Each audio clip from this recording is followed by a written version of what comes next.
केंद्र सरकार ने देश में बढ़ते कोरोना मामलों को देखते हुए अब एक कड़ा फैसला लिया है। अब केंद्र सरकार ने तय कर लिया है कि एस्ट्राजेनेका की वैक्सीन कोविशील्ड को तभी निर्यात किया जाएगा जब भारत में इसका कोटा संतुलित मात्रा में होगा। तो केंद्र सरकार का ये फैसला कहीं न कहीं इस समय काफी अहम माना जा रहा है। ये फैसला कहीं न कहीं भारत में जिस तरीके की कोरोना के मामले बढ़ रहे हैं और राज्य सरकारें जिस तरीके से वैक्सीन के कोटे की डिमांड कर रही हैं, तो उसको देखते हुए कहीं न कहीं लिया गया है। तो चलिए खास रिपोर्ट में आपको दिखाते हैं कि आखिरकार सरकार को यह फैसला क्यों लेना पड़ा। केंद्र सरकार ने कोविशील्ड पर लिया बड़ा फैसला। भारत अब दूसरे देशों को नहीं देगा एस्ट्राजेनेका की वैक्सीन। घरेलू जरूरत पूरी होने पर ही निर्यात करेगा वैक्सीन। घरेलू टीकाकरण पर फोकस करेगी केंद्र सरकार। कोरोना के बढ़ते मामलों के मद्देनजर लिया फैसला। राज्य मांग रहे ज्यादा कोरोना वैक्सीन। भारत में कोरोना के मामले लगातार बढ़ते जा रहे हैं। इस बीच केंद्र सरकार ने अब फैसला लिया है कि एस्ट्राजेनेका की वैक्सीन दूसरे देशों को नहीं दी जाएगी। ये फैसला घरेलू टीकाकरण पर फोकस करने के लिए लिया गया है। आपको बता दें कि देश में एस्ट्राजेनेका ऑक्सफोर्ड की कोरोना वैक्सीन का निर्माण serum institute of India Covishield के नाम से कर रहा है। घरेलू मांग पूरी करने के बाद ही होगा निर्यात।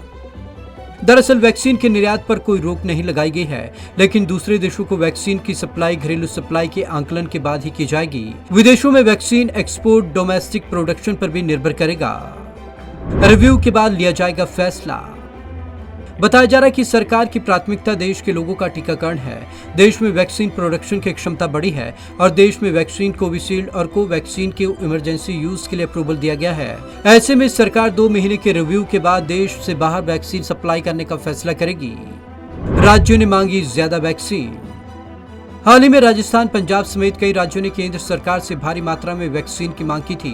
फिलहाल देश में रोजाना कई राज्यों में तेजी से मामले बढ़ रहे हैं। ऐसे में आने वाले दिनों में वैक्सीन की मांग में और इजाफा हो सकता है। कोरोना को लेकर चिंता इसलिए भी बढ़ गई है कि देश में 18 राज्यों में कोरोना वायरस के डबल म्यूटेंट मिले हैं। कोविशील्ड के दोनों डोज के बीच का अंतर बढ़ाया।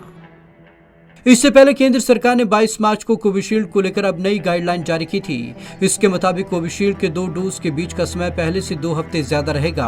अब तक कोविशील्ड के दोनों डोज के बीच 4 से 6 हफ्ते यानी कि 28 से 42 दिन का अंतर रखा जाता था। नए निर्देश के मुताबिक अब यह अंतर 6 से 8 हफ्ते यानी 42 से 56 दिन का होगा। स्वास्थ्य मंत्रालय का दावा है कि ट्रायल डाटा के अनुसार अगर 6 से 8 हफ्तों के अंदर से कोविशील्ड को 2 डोज दिए जाते हैं तो प्रोटेक्शन बढ़ जाता है, पर यह अंतर 8 हफ्ते से अधिक नहीं होना चाहिए। भारत ने 76 देशों को भेजी कोरोना वैक्सीन। भारत ने अब तक 76 देशों को कोरोना वैक्सीन भेजी है। कई देशों को वैक्सीन फ्री दी गई, जबकि कुछ देशों में से बेचा गया। पड़ोसी देशों श्रीलंका, भूटान, मालदीव, बांग्लादेश, नेपाल, म्यांमार और सेशल्स को करीब 56 लाख वैक्सीन फ्री में दी गई। भारत में serum institute of India Covishield और भारत बायोटेक को वैक्सीन का प्रोडक्शन कर रहे हैं। Bureau report, Punjab Kesari TV. तो इससे पहले भारत 76 देशों को वैक्सीन दे चुका है। इनमें अपने पड़ोसी देशों को मुफ्त में जो वैक्सीन है भारत ने उपलब्ध करवाई थी। लेकिन अब कहीं ना कहीं सवाल ये उठ रहा है, जिस तरीके से भारत में कोरोना के मामले बढ़ रहे हैं और राज्यों में कोरोना वैक्सीन की डिमांड बढ़ रही है, तो उसी के चलते सरकार ने बड़ा फैसला लिया है। तो आज की इस खास रिपोर्ट में बस इतना ही। विवेक शर्मा को दीजिए इजाजत। नमस्कार।